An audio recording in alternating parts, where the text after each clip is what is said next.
Visakha steel plant వంటి దుర్ఘటనలు పునరావృతం కాకుండా యాజమాన్యం బాధ్యతగా ఉండాలని ఏపీ ఉప ముఖ్యమంత్రి పవన్ కళ్యాణ్ అన్నారు. ప్రమాద పరిస్థితులన్నీ సద్దుమణిగాక స్టీల్ ప్లాంట్ కార్మికులతో ప్రత్యేకంగా సమావేశమై వారి సమస్యలపై చర్చిస్తానని తెలిపారు.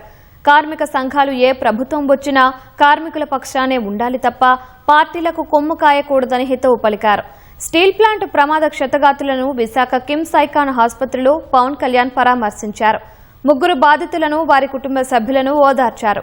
ప్రమాద కారణాలను అడిగి తెలుసుకున్నారు. బాధితులకు ఎలాంటి లోటు లేకుండా మెరుగైన వైద్యం అందించాలని ఆదేశించారు. మృతుల కుటుంబాలకు పరిహారం ప్రకటించారు.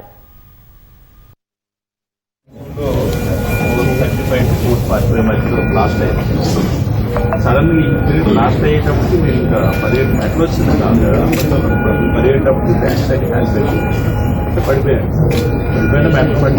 ఇంకా లేచి పరిగెట్టాను లోపు ఇంకా బయట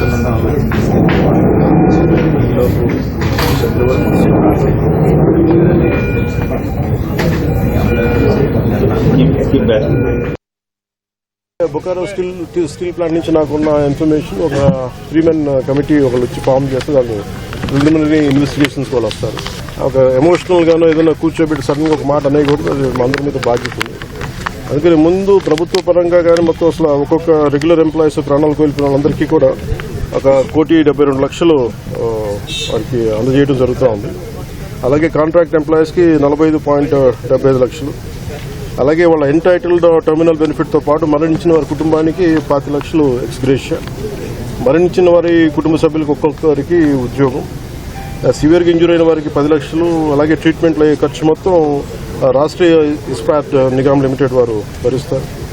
అలాగే స్టీల్ ప్లాంట్ ఉద్యోగుల పిల్లల చదువులు ఏ విధంగా అయితే కొనసాగుతున్నాయో అదేవిధంగా మరణించిన వారి పిల్లలకు కూడా అది వర్తిస్తుంది. వారి చదువు అలాగే కంటిన్యూ అవుతుంది.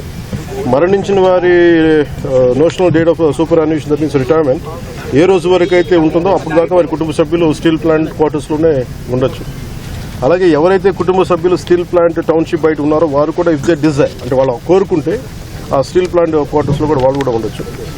మెడికల్ ట్రీట్మెంట్ అంతా అయ్యి కొన్ని రోజులు అయ్యాక ఖచ్చితంగా నేనే కాల్ఫర్ చేస్తున్న ఒక మీటింగ్.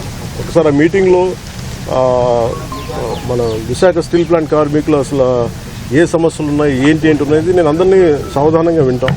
నుంచి పరవాడ కానీ వైజాగ్ చుట్టుపక్కల ప్రాంతాల అనకాపల్లిలో కానీ ప్రతి 5-6 నెలలకి ఒక 8 నెలలకు ర్యాండమ్గా ఒక సంవత్సరానికి 2 సార్లు ఏదో ఒక చోట ఇలాంటి సంఘటనలు జరుగుతూ ఉన్నాయి. ఇది కొంచెం అలామింగ్గా ఉంది నాకు.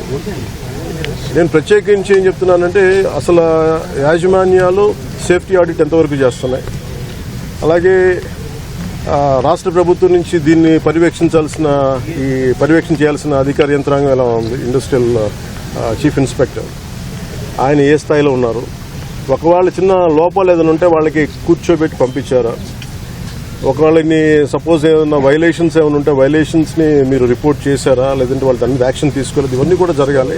ప్రతిసారి ఇలాంటి దుర్ఘటన జరిగినప్పుడల్లా మనం బాధపడుతున్నాం కానీ పునరావృతం కాకుండా ఏమేం చేయగలగాలి, ఎలాంటి చర్యలు తీసుకోవాలి, ఇది మటుకు ఇది నిరంతర పహారా. ఇది స్టీల్ ప్లాంట్ కార్మికులు బాగు కోరుకోవాలి, ఇది బాగుండాలి, ఇది విశాఖ ఉక్కు, ఇది ఆంధ్రుల హక్కు అనే మీరు పదాన్ని నిజంగా మీరు ముందుకు తీసుకెళ్లాలి స్ఫూర్తినంటే నేను ఆ రోజున ఇదే దాంట్లో గత వైసీపీ ప్రభుత్వం ఇది అమ్మేస్తానంటే మేము వచ్చి కూర్చొని కొట్లాడండి. అదే దాన్నే నివేదిక రూపంలో నేను మన హోంమంత్రి గారికి తెలియజేశాను. అది మీరు చూస్తే వెంటనే దాన్ని ఆ ప్రైవేటీకరణ కూడా ఆగి ఈ రోజు ఇక్కడికి వచ్చింది. అడగాల్సింది ఎవరు? ఒక 5 సంవత్సరాల నుంచి వాళ్ళు ఉన్నారు. దానికి ముందు కాంగ్రెస్ ప్రభుత్వం ఉంది, ఆల్మోస్ట్ క్లోజ్ టు 10 years. ఇది అప్పటి నుంచి చేయాల్సింది. ఇవన్నీ వారసత్వపు ఇష్యూస్గా వచ్చినాయి, లెగసీ ఇష్యూస్గా. కార్మికుల సంక్షేమం కోసం ఇర్రెస్పెక్టివ్ ఆఫ్ మనం ఎవరు బాగా చేయగలం అని ఆలోచించాలి తప్ప మీరు వైసీపీ వచ్చినప్పుడు కాంప్రమైజ్ అయిపోయి, వైసీపీ వచ్చినప్పుడు ఈ స్థలాలని మనం ప్రైవేటీకరణ చేసేద్దాం వాళ్ళతో కుమ్మకి ఇవి నేను వాస్తవంగా చెప్పగలను. సంఘాలు ఈ పొలిటికలైజేషన్లోనో లేదంటే మన పార్టీ రాజకీయాల్లో పడిపోయి నిజంగా కార్మికుల సంక్షేమం ఎంతవరకు ముందుకు తీసుకెళ్లారు అనేది కూడా నాకు వాళ్ళతో కూర్చొని నేను మాట్లాడతాను సార్. నేను I don't try to shy away or shun away.